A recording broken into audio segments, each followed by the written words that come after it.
¿Está bien? Noviembre está siendo un mes interesante. Me gusta mucho cómo el pastor de unos meses para acá nos ha ido enfocando a todos los que predicamos en series, y me gustan mucho las series, no solamente las de Netflix, que algunas me gustan.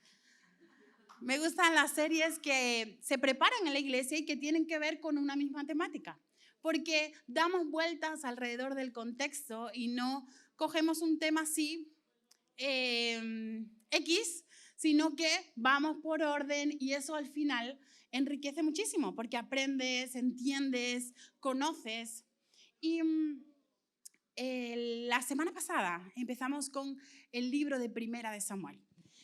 Los pastores que la semana pasada estuvieron compartiendo hablaban de un ministerio que nace. Hablaban de cómo Primera de Samuel, que es un libro de la Biblia, hacía un quiebre en la historia del pueblo de Israel. Hacía un cambio, porque Dios siempre había estado buscando el corazón de su pueblo para rescatarlo. Se metían en muchos problemas, se metían en muchos líos a causa de su pecado. Y siempre Dios tenía que estar ofreciendo una solución. Esta solución en el Antiguo Testamento es una solución momentánea, transitoria. Pero aquí en Primera de Samuel se empieza a apuntar a lo que Dios quiere con su pueblo. Quiere un rescate definitivo. Quiere unas personas que le sirvan de todo corazón, pero teniendo en cuenta que es lo verdaderamente importante, que al final es lo que Él tiene para nosotros. Entonces, en este quiebre que tenemos en primera de Samuel, vamos a ver ejemplos de ministerios. La semana pasada empezábamos con esta palabra y a lo mejor, no lo sé, en nuestra mente ministerio suena a ministerio, no sé, de niños, ¿verdad? Ministerio de comunicación, como áreas de la iglesia donde podemos servir. Y sí, suena así. Cuando hablamos de un ministro, cuando hablamos de alguien que está sirviendo, estamos hablando de una persona que es llamada para algo en específico. Nosotros tenemos cualidades, tenemos talentos, tenemos características especiales que Dios nos ha dado y nos la ha dado para su propósito, para un plan estratégico que Él tiene para tu vida. Yo no me quiero perder esa. Yo quiero alinearme a lo que Dios tiene para nosotros y poder aprovechar todo su plan, todo su proyecto. Y empezamos la semana pasada con esto del ministerio y hoy vamos a poder construir encima. Vamos a la luz de unos personajes que no se portaron tan bien, pero nosotros vamos a rescatar de lo vil, vamos a rescatar lo bueno. En el mal ejemplo, nosotros vamos a rescatar lo que Dios quiere y lo que Dios tiene para nosotros. Entonces vamos a buscar esos requisitos para un ministerio eficaz, ¿vale? Y nos vamos a sentar ahí de manera importante porque sobre ello es que podemos nosotros construir lo que Dios quiere de nosotros, ¿vale? ¿Qué parece si ora conmigo? Oramos para empezar, que Dios nos ayude a entender. Señor Jesús, gracias. Gracias, Señor, por tu palabra, por la oportunidad que nos das de poder estar aquí, de escucharte, Señor, de oír lo que tú tienes, lo que tú haces, Señor, lo que tú eres. Hoy queremos alinear nuestro corazón al tuyo. Hoy queremos, Señor, nuestra mente llenarla de tu palabra, nuestro corazón alinearlo con tu corazón, Señor. Y si incluso hubiese algún malestar físico, alguna enfermedad, dolencia, mi Dios, mete tú la mano y disponnos para recibir todo lo que tú tienes para nosotros. Te damos gracias, Señor, en tu nombre. Amén y amén. En el Antiguo Testamento, donde está ubicado el libro de Primera de Samuel, vemos que Dios fue muy específico acerca de algunas leyes que Él instituyó. Él creó y enseñó a su pueblo una serie de rituales, una serie de procesos importantes para que el pueblo de Israel supiese que tenían Dios, supiese que Dios estaba en control y estaba analizando y teniendo cuidado de cada uno de los detalles. En todos estos rituales, en estos procesos que el pueblo de Israel tenía, había un personaje importante. Había un rol destacado, que era el rol del sacerdote. ¿Le suena a usted ese rol? El sacerdote. El sacerdote era una persona que de alguna manera representaba al pueblo delante de Dios. Él oficiaba todas las ofrendas, él oficiaba todos los holocaustos, todo aquello que se llevaba al altar, él lo oficiaba, ¿vale? Pero no solamente tenía la responsabilidad de representar al pueblo delante de Dios, sino que también tenía la responsabilidad de representar a Dios delante del pueblo. Gran responsabilidad esta, ¿verdad? Porque Dios es un Dios perfecto, Dios es un Dios bueno, Dios es un Dios soberano. Y nosotros en nuestra humanidad fallamos. Nosotros en nuestra humanidad pecamos y no siempre lo hacemos bien. Por eso puede ser que en tu pensamiento digas, bueno, me está hablando de sacerdocio, pero eso ya no me toca a mí. Eso ya no me toca a mí porque forma parte de algunos. Ese es un rol que solo algunos pueden adquirir. Pero vemos a lo largo de las Escrituras y entendemos que Jesús abrió un camino más grande. Ya el sacerdocio no es para algunos, no es algo exclusivo de algunos que pueden ser intermediarios entre Dios y los hombres, sino que el sacerdocio nos cae a cada uno de nosotros. Y lo vemos en Primera de Pedro. Primera de Pedro 2:9 dice, mas vosotros sois linaje escogido, real sacerdocio, nación santa, pueblo adquirido por Dios para que anunciéis las virtudes de aquel que os llamó de las tinieblas a su luz admirable. La responsabilidad cae sobre nosotros para tener ministerios eficaces, para poder tener servicio en nuestra vida que sea fragante delante de Dios. Necesitamos asumir nuestra responsabilidad como sacerdotes. Sacerdotes que no solamente representan a nuestra familia, a nuestra gente, a las personas que nos rodean delante de Dios, sino que también representamos a Dios delante de nuestra gente. Es una gran responsabilidad, pero también es un gran honor, es un gran privilegio. Y para ello Dios nos quiere capacitar y nos quiere enseñar con algunos ejemplos de la palabra. Vamos a leer en 1 Samuel 2 y vamos a leer hasta el 17. Dice, los hijos de Elí eran hombres impíos y no tenían conocimiento de Jehová. Y era costumbre de los sacerdotes con el pueblo que cuando alguno ofrecía sacrificio, venía el criado del sacerdote mientras se cocía la carne,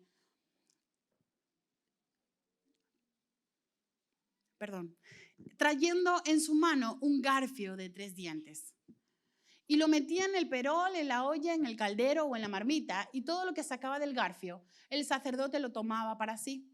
De esta manera hacía con todo israelita que venía a Silo. Asimismo, antes de quemar la grosura, venía el criado del sacerdote y decía al que sacrificaba, da carne que asar para el sacerdote, porque no tomará de ti carne cocida, sino cruda. Y si el hombre le respondía, quemen la grosura primero y después toma tanto como quieras, él respondía, no, sino dámela ahora mismo, de otra manera yo la tomaré a la fuerza. Era pues muy grande delante de Jehová el pecado de los jóvenes, porque los hombres menospreciaban las ofrendas de Jehová. Más adelante, en el versículo 22, sigue hablando de Elí y sus hijos. Dice, pero Elí era muy viejo y oía todo lo que sus hijos hacían con todo Israel, y cómo dormían con las mujeres que velaban a la puerta del tabernáculo de reunión. Y les dijo, ¿por qué hacéis cosas semejantes? Porque yo oigo de todo este pueblo vuestros malos procederes. No, hijos míos, porque no es buena fama la que yo oigo, pues hacéis pecar al pueblo de Jehová. Si pecare el hombre contra el hombre, los jueces le juzgarán, mas si alguno pecare contra Jehová, ¿quién rogará por él? Pero ellos no oyeron la voz de su padre porque Jehová había resuelto hacerlos morir. Mientras todo esto pasaba, el joven Samuel iba creciendo y era acepto delante de Dios y delante de los hombres. Vemos en el mal ejemplo de Elí y de sus hijos cosas que necesitamos tener grabadas en el corazón. Cosas importantes que son las que nos van a dar las capacidades, las aptitudes para poder disfrutar del propósito que Dios tiene para nosotros, del proyecto que Él tiene pensado para nosotros. En primer lugar, y creo que lo más importante de todo, es que para tener un ministerio eficaz, para cumplir con un sacerdocio efectivo, necesitamos conocer a Dios. En el versículo 12 dice que estos jóvenes eran los hijos de Elí, eran hijos de sacerdotes, eran personas renombradas, pero eran impíos. Hay algunas traducciones que dice hijos de Belial. Eran malvados, eran personas que se estaban acercando al corazón del diablo más que al corazón de Dios, porque no conocían a Dios. Lo que nos lleva al pecado, lo que nos lleva a vidas pecaminosas, vidas de esclavitud, es el no conocer a Dios cara a cara, el vivir de alguna manera una costumbre, el vivir una rutina. El domingo, ¿quedamos el domingo? No, yo voy para la iglesia. Yo voy a la iglesia porque es mi rutina de toda la vida. Yo toda la vida he ido a la iglesia el domingo. Pero es que el ir al domingo no significa que nosotros estemos viviendo vidas consagradas. El ir el domingo, el asistir, el estudiar, no significa que nosotros estamos teniendo una relación auténtica con Dios.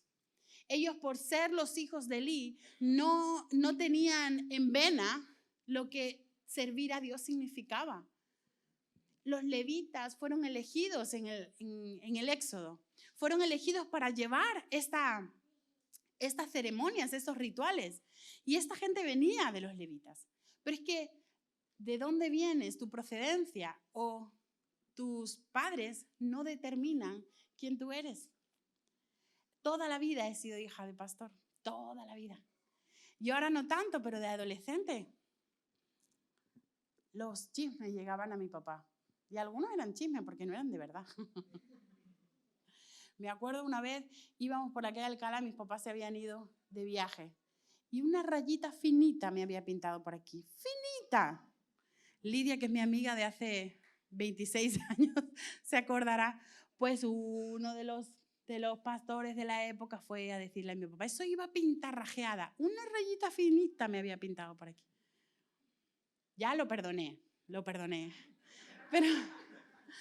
Pero muchas veces cometemos el error de juzgar a las personas por quienes son. Uy, ¿eso qué es la hija del pastor? Uy, mira, esa hija de un líder. Es de la familia de no sé quién. Es hija, nieta, tataranieta de no sé quién. Por eso mi vida tiene que ser diferente. Mi procedencia, mi familia no determina quién yo soy. Obvio que afecta, pero yo tengo que tener un encuentro personal con Jesús. Tú tienes que tener un encuentro personal con Jesús y conocer a Dios en una relación personal, no en una relación heredada. Una relación auténtica. Una relación auténtica, ¿sabe qué hace? Que te hace responsable de las cosas que tú haces. ¿Cómo toma uno responsabilidad en una relación? Pues es que se lleva mucho el victimismo. No, es que claro, yo crecí en una familia desestructurada. A mí la iglesia me hizo mucho daño. El pastor me habló mal, a mí me echaron. Y yo no quiero menospreciar situaciones duras que han pasado dentro de la iglesia. Pero cuando nosotros conocemos al Señor, necesitamos hacernos responsables de lo que queremos empezar a vivir el día de hoy. No, es que una vez un hermano de staff me habló mal, entonces yo para allá no vuelvo. Los pastores, los líderes, los hermanos del staff, la gente de Kids, todos somos humanos. Dios es el que nunca falla. No te dejes engañar, no busques excusas. Dios quiere encontrarse contigo cara a cara y decirte, yo te he elegido con propósitos eternos. Yo te he elegido con un proyecto estratégico para alcance de mucha gente. Pero necesitamos decidir tener ese encuentro con Dios. Porque ese encuentro con Dios y asumirme responsabilidad en mi relación con Él me va a ayudar a darme cuenta de qué cosas en mi corazón están yendo de manera no buena. Esta gente, los hijos de Elí, venían de un linaje de hace mucho tiempo, elegido por Dios, seleccionado por Dios. Ellos estaban disfrutando del sistema que Dios había creado. ¿Cómo es esto? Todo el pueblo de Israel necesitaba ir a ofrecer ofrendas, sacrificios. ¿Sí? Ellos iban con un animal, solía ser un cordero o un animal que ponían como ofrenda quemada. ¿Se acuerda? Y en esa ofrenda quemada había 3 partes importantes. Una parte era la grosura. ¿Sabe cuál es la grosura? Es esa parte blandita, como con carnita así, suavecita. Sé que es mala hora quizá para hablar de la grosura, pero es esa parte seleccionada que era la mejor, esa era para Dios. Porque lo mejor es para Dios, ¿sí o no? De la ofrenda, la grosura, para Dios. Después había otra parte seleccionada que era para el sacerdote, porque los sacerdotes se sustentaban de las ofrendas que llegaban al templo. Y una tercera parte era lo que el que iba con la ofrenda comía. 3 partes. Pero ¿qué hacía esta gente? Esta gente era más lista que todos. Ellos creían que eran más listos que todos. Y se consiguieron un tenedor, un trinche. Se consiguieron algo para pinchar. Y a todo el que venía, a ver el envase. Y sacaban todo lo que podían. Pero el que ofrecía decía, espérate, voy a poner la grosura primero, que es la parte de Dios. No. O sea, con violencia, con alevosía, con malas formas, desde el sacerdocio, querían coger más cantidad y querían cogerlo en un tiempo que no les correspondía. Muchas veces el discurso que hemos oído acerca del cristianismo puede parecerse a eso, pero lejos de la realidad, hoy quiero explicarte que Dios quiere proveerte Él. Él quiere ser tu único y suficiente proveedor. ¿A qué suena eso de que quiero coger el trinche? Suena a que quiero más para mí. Todo lo que pueda coger, todo lo que pueda acumular, eso lo voy a disfrutar. Pero el evangelio no se trata de acumular. El evangelio no se trata de la autosatisfacción, de entre más tenga, mejor. El evangelio es un evangelio de entrega. El evangelio es un evangelio de tú primero, tú más. Si alguien tiene que perder, soy yo, porque un mandato, un principio espiritual es que es mejor dar que recibir. Y más cuando esa entrega se le hace al Señor. Cuando esa ofrenda va dedicada a Dios, lo estamos poniendo como prioridad. Estamos diciendo, Señor, tú te encargas de mi economía. Señor, tú te encargas de mi familia. Señor, tú te encargas de los sueños que yo tengo en formar una familia. Tú te encargas. Tú te encargas de mis hijos. Tú te encargas de mi esposo. Tú te encargas de mi trabajo. Tú te encargas. Y cuando vivimos sabiendo que Él es el que provee, debemos de vivir en fe. En Éxodo, cuando Dios provee el maná, ¿se acuerda usted de cuando Dios provee el maná? Le dice, tienen que coger solo la parte que corresponde a ese día. Solo lo de hoy. Uno que es previsor, ¿no? No, mejor un poquito para luego. ¿Y si no hay luego? ¿Y si mañana no llega? ¿Y si de repente, no sé, se lo comen los enemigos? Allí un listillo quiso guardar para el día siguiente, porque quizá no confió en la palabra de que Dios iba a proveer cada uno de los días. ¿Sabe lo que pasó con el maná? Le salieron gusanos, se pudrió el maná, porque Dios quiere que sepas que Él es tu proveedor, único y suficiente. Es nuestro proveedor. único y suficiente. También habían otros pecados de inmoralidad sexual.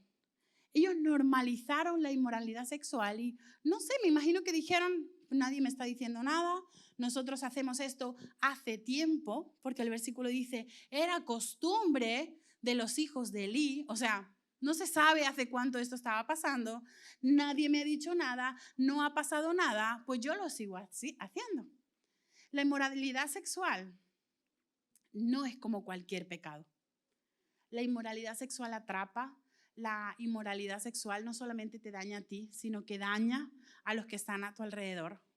Y dice Pablo, mirar, en 1 Corintios 6, 18, dice, huid de la fornicación, que quiere decir la inmoralidad sexual. Cualquier otro pecado que el hombre cometa está fuera del cuerpo, mas el que fornica contra su propio cuerpo peca. ¿O ignoráis que vuestro cuerpo es templo del Espíritu Santo, el cual está en vosotros, el cual tenéis de Dios y que no sois vuestros? Porque habéis sido comprados por precio, glorificad pues a Dios en vuestro cuerpo y en vuestro espíritu, los cuales son de Dios. Todo lo que está oculto, todo lo que no es sacado a la luz, al final tiene patas cortas y va a resultar descubierto. A todo esto, este panorama, Elí, que era el padre, que era sacerdote también, hacía caso omiso. No había puesto solución al tema. Claro que conocía lo que hacían sus hijos.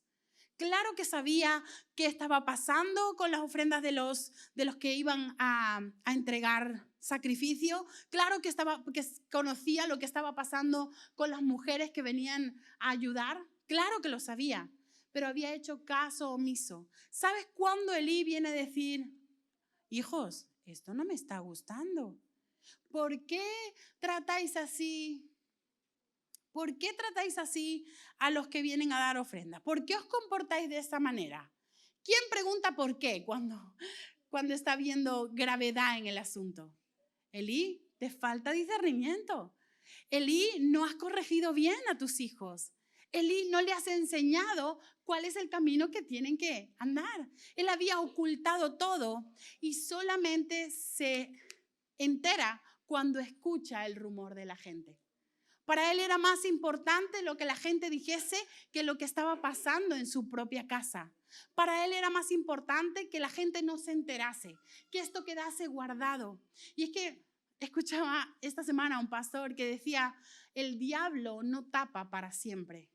Pensamos que hay veces que vamos a mantener un pecado oculto y nadie se va a dar cuenta y yo borro todo, yo escondo todo, yo oculto todo, pero al final se va a descubrir. Toda mentira va a salir a la luz. Mira, y es mejor sufrir por un pecado confesado que sufrir por un pecado descubierto. Hoy en el nombre de Jesús te animo a que tú puedas confesar.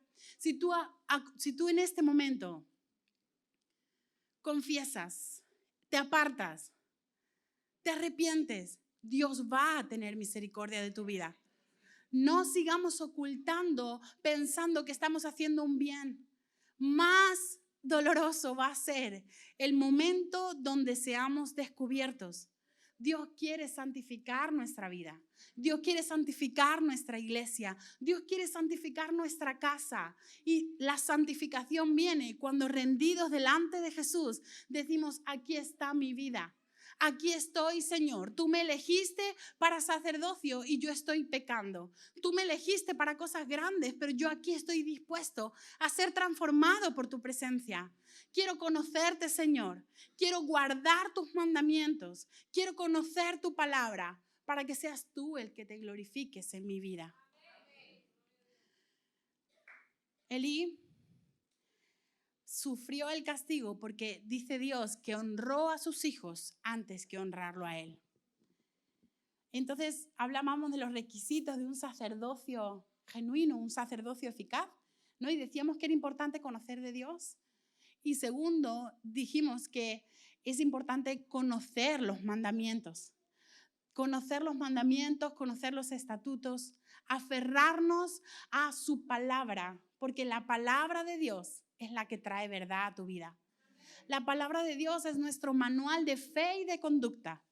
Es como ese manual de instrucciones de la lavadora, que si no usamos correctamente puede ser que se nos estropee, que si no le tenemos la temperatura ideal a la nevera puede ser que se nos rompa.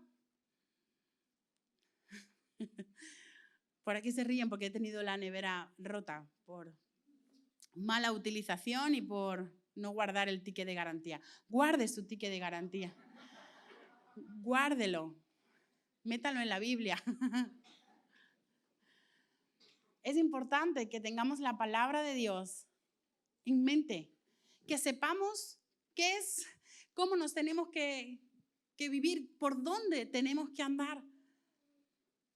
Ellos fallaron a las ordenanzas de Dios, cogían lo que no le correspondía, se quisieron adelantar a lo que le correspondía a Dios. Y es que no entendieron que cuando Dios nos propone en su palabra mandamientos específicos, es porque Dios nos creó. Dios sabe cuánto daño hace el pecado en nosotros. Ay, es que Dios es malo y no me deja satisfacer mis deseos carnales. No, Dios es bueno. Y si te está poniendo límites es porque entiende que nos vamos a desbocar, que satisfacer a la carne no trae esa satisfacción que buscamos. Es placer momentáneo y prisión eterna. Nos hace esclavos, nos hace dependientes de las cosas externas. Y vuelvo y repito, Dios quiere ser tu proveedor único y suficiente. Provee palabra, provee relación, provee todo lo que nos haga falta según sus riquezas en gloria. Sea lo que sea que nos falte, Él va a proveer. Y en tercer lugar, entendemos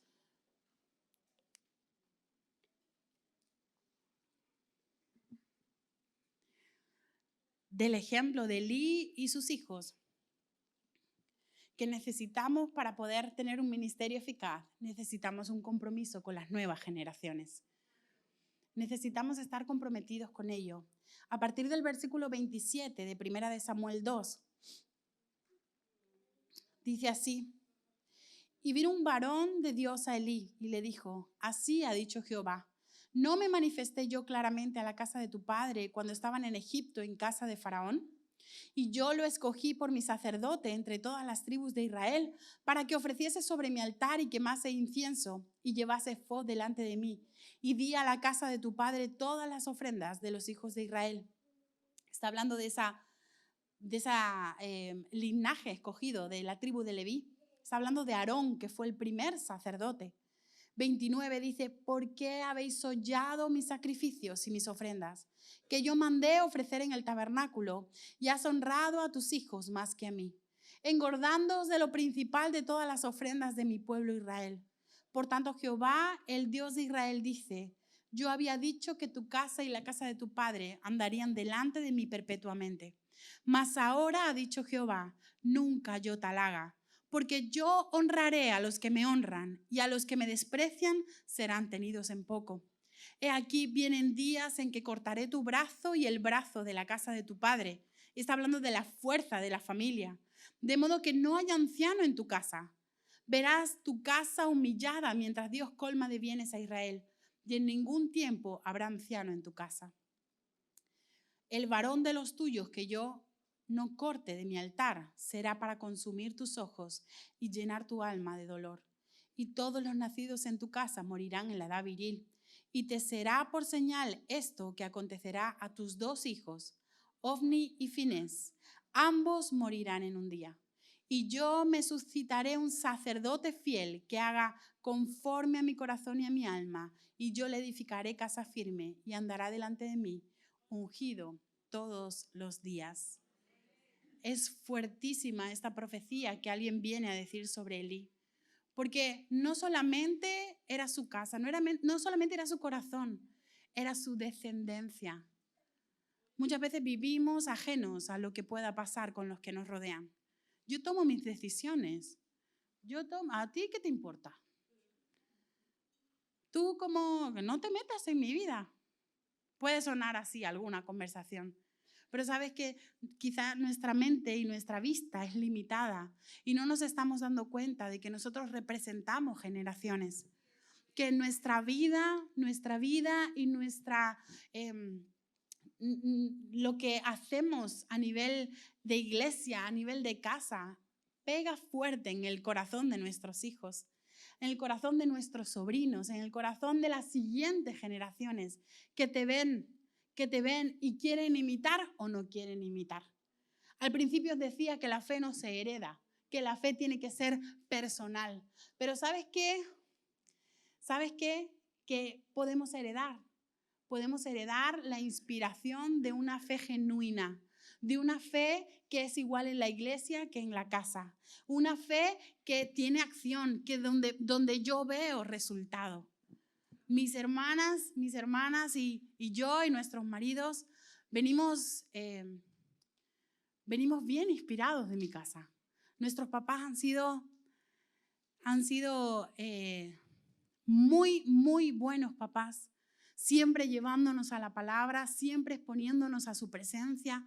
Y creo que eso ha tenido mucho que ver con que nosotras hoy les servimos todas. Todas estamos a tiempo completo en la iglesia, todas estamos trabajando fuertemente porque ya no es su convicción, ahora es nuestra convicción. Es una convicción propia y personal, pero fue inspirada de una relación auténtica. Fue inspirada en dos personas íntegras, en dos personas que no solamente venían a hablar del amor del Señor aquí, sino que en casa también hablaban del amor del Señor. Vimos cómo se trataban, vimos cómo se respetaban, vimos cómo nos trataban a nosotras. Y eso habla de Jesús. Eso habla de Jesús. Y yo quiero hoy animarte a que puedas exponer a tus hijos a la presencia de Dios. El viernes tuvimos una presentación de 35 niños aquí. Llena estaba la iglesia. Llena. Y un jaleo, una gritadera, no se podía ni predicar. Pero bien, de eso se trata. De familias comprometiéndose delante de Dios a entregar a sus hijos delante de Él. Decir, Señor, aquí está mi hijo. Yo soy limitado, Señor, pero tú eres el poderoso, así que aquí te lo dejo. Aquí tengo uno de mis niños que no ha querido entrar hoy a Kids, porque me tocaba predicar, pero yo lo dejo allí a la fuerza, aunque llore. Porque sí que es cierto que a la escuela van obligados, ¿sí o no? Van, a las 9 están ahí en la fila como unos campeones. Aquí también debe ser así. Porque es más importante la palabra de Dios que cualquier otra cosa. Exponga a sus hijos a la presencia de Dios. Haga un devocional en su casa. Nosotros tenemos ventaja porque Samuel saca la guitarra y tenemos ahí alabanza en vivo y todo. Pero exponga a sus hijos a la presencia de Dios. Ore por ellos por la noche. Vamos a leer juntos la Biblia, vamos a explicarles, vamos a introducirles en lo que sustenta una fe cristiana, un camino recto hacia Jesús. Apunte a sus adolescentes, por favor, al campamento de jóvenes. No les castigue sin ir al campamento de jóvenes. Fui pastora de jóvenes, ¿cuántos años? 12 años. Y había veces que algunos papás decían, no, está castigado porque ha sacado malas notas. No, castíguelo sin móvil, castíguelo sin Nintendo, castíguelo sin la tele, pero no lo quite del campamento. Van a estar 4 días buscando del Señor, conociendo a otros chicos cristianos. No lo castigue sin venir a la iglesia. Anímelo, expóngalo, ore por ellos. ¿Va a orar o no? Porque necesitamos tener un compromiso con nuestras generaciones. ¿Sabe qué le pasó a Elí? Dice que Dios lo quitó del linaje. Ya no vas a hacer más. Ya no vas a hacer más. Esto que estabas haciendo, tuviste la oportunidad de hacerlo bien. Ya no lo vas a hacer más. Te quito. Y voy en el versículo 35 de Primera de Samuel. En el versículo 35 dice, y yo me suscitaré un sacerdote fiel que haga conforme a mi corazón y a mi alma. Y yo le edificaré casa firme y andará delante de mí ungido todos los días. ¿Sabe que puede estar hablando de Sadoc, que fue el que sustituyó a Elí en la descendencia sacerdotal? Pero está apuntando más para allá. Está apuntando al sacerdote perfecto que es Jesús. Está apuntando al sacerdote que se entregó como ofrenda. No solamente él oficiaba la ofrenda, sino que él mismo era la ofrenda. Una ofrenda que nos abrió camino al cielo. Una ofrenda que nos permitió poder tener esa relación con Dios, poder acercarnos a Él confiadamente. El sacerdote perfecto fue Jesús. Fue Jesús. Y Jesús hoy quiere decirte, yo quiero que tú puedas también ser ofrenda para Dios. Que tu vida pueda ofrecerse en sacrificio de alabanza. Que tus cualidades, que tus capacidades, que tus talentos puedan brillar para otros. Que lo que tú eres, lo que yo he hecho de ti, te dice Dios, lo puedas poner a mi servicio para que el mundo vea que hay un Dios vivo. No solamente en Israel, sino hay un Dios vivo aquí en Madrid. Hay un Dios vivo aquí en Ciudad Lineal. Pero ¿cómo van a saber si nadie les predica? ¿Cómo van a saber de ese sacerdote que abrió camino, que nos dio acceso, que nos dio la posibilidad de tener una relación auténtica con Dios? ¿Cómo van a saber? Porque nosotros le vamos a contar. Porque nosotros le vamos a contar.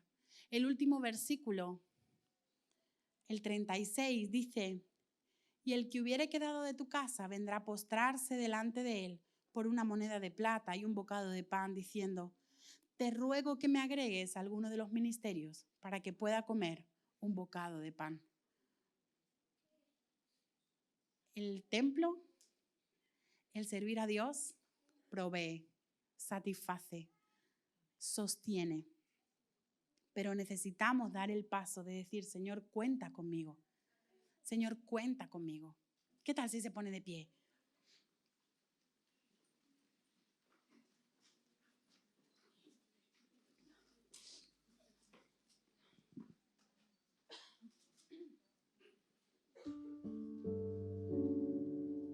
Hebreos capítulo 7, versículo 16. Dice, hablando de Jesús como sacerdote, dice que no fue sacerdote según una ley que toma en cuenta elementos puramente humanos. Hebreos 7, 16.